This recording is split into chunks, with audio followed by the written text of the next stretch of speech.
So hey everyone, welcome back to another quick and interesting tutorial, where in this tutorial we're going to discuss how you can add the Twitter account or link the Twitter account to your LinkedIn profile. So you can do the same process on your smartphone mobile application of LinkedIn as well. You just have to simply sign into the LinkedIn account, or you can do the same process on the LinkedIn web as well. For in this video I'm going to show you how you can do the same in LinkedIn web.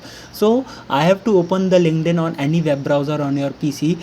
Just simply, for example, if I open my LinkedIn account on Google Chrome, when I go there and search the LinkedIn, you can see I am currently at my profile of LinkedIn.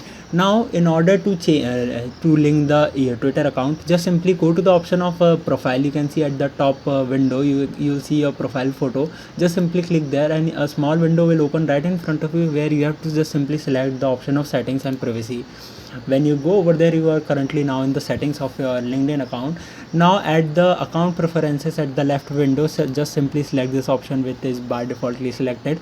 Now scroll down and here you will find an option of partners and services over there.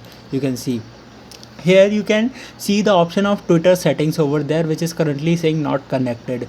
Just simply click on this option and here you'll see a button of add Twitter account is over right in front of me. When I click there, you can see it is asking me for the password of my LinkedIn account, which is I am not currently have a password. I have to create a password. Now when I enter the password over there, the LinkedIn profile window will open the Twitter settings, and from where I can connect my Twitter account to the LinkedIn profile as well.